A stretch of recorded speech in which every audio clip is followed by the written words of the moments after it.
Rita Isbell in a more recent photo. A clip from Netflix Monster. The Jeffrey Dahmer Story depicts Rita Isbell delivering her victim impact statement. Isbell gave the statement at Dahmer's 1992 sentencing, but was not involved in the Netflix show. This is her story about the statement, which has gone viral, as told to reporter Kelsey Vlamis. This is an Is Told to essay based on a conversation with Rita Isbell, the sister of Errol Lindsey, one of Jeffrey Dahmer's victims. Isbell's emotional victim impact statement, delivered in court at the 1992 sentencing, was recreated in Netflix's new show, Monster, The Jeffrey Dahmer Story. The essay has been edited for length and clarity. When I found out I could read a victim impact statement, I knew I was going to let Jeffrey Dahmer have it. I just didn't know what I was going to say. I hadn't written anything down. If I had, I would have torn it up anyway. It wouldn't have gotten read. That was my first time ever being in front of him. Whatever I thought I was going to say, that didn't happen. It all just came out in the moment. My plans were to get up there and say how it made my mother feel and what it did to her and all this other stuff.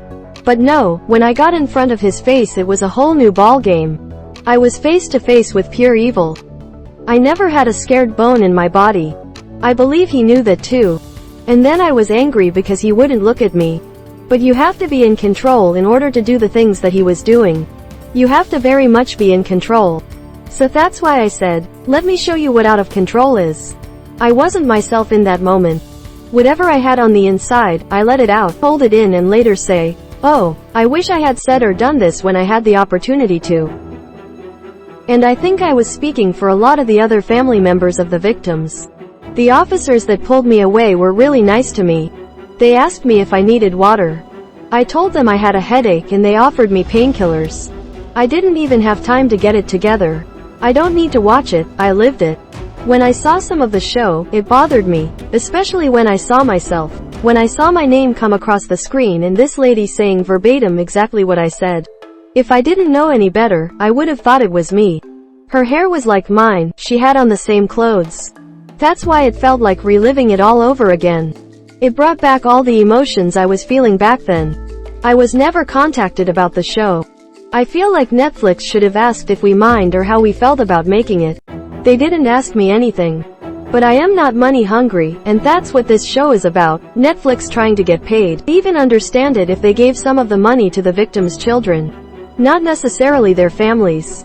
I am very, very comfortable. But the victims have children and grandchildren. If the show benefited them in some way, it wouldn't feel so harsh and careless. It's sad that they're just making money off of this tragedy.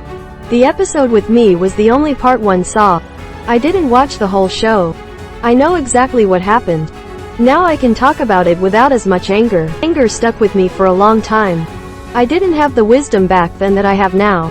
But I had to make this stuff make sense and deal with it. I had younger children to provide for and protect. I still had to go to work every day. As time goes by, I can handle just about anything.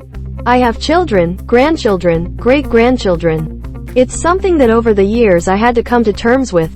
Now I can talk about anything. I don't want to walk away from answers, questions, my opinions, how I feel, any of that stuff, especially if I can help.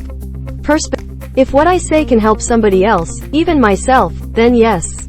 The show bringing up old feelings did hurt, but it also benefits me. I can talk about it with not as much anger. I am still learning how to forgive, even if I don't understand, and keep on with my life. I can't change other people or things that have happened. My brother was a dad and grandfather. Errol's always going to be alive in my spirit. I have to keep him alive so I can talk about him to her. The positive thing to come out of this is that the world didn't know that my brother had any children. That has never been discussed to the public, but he had gotten someone pregnant before his death. Today, she's exactly 31 years old, and this happened 31 years ago. It's not about me anymore, it's about her. So when they mention my name, I am going to always refer to her, Tatiana Banks, Errol Lindsey's daughter. And now, he even has a granddaughter, too.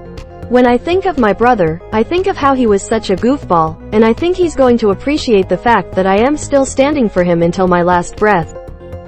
He knows that I am still here for him. Netflix did not immediately respond to Insider's request for comment. Read the original article on Insider.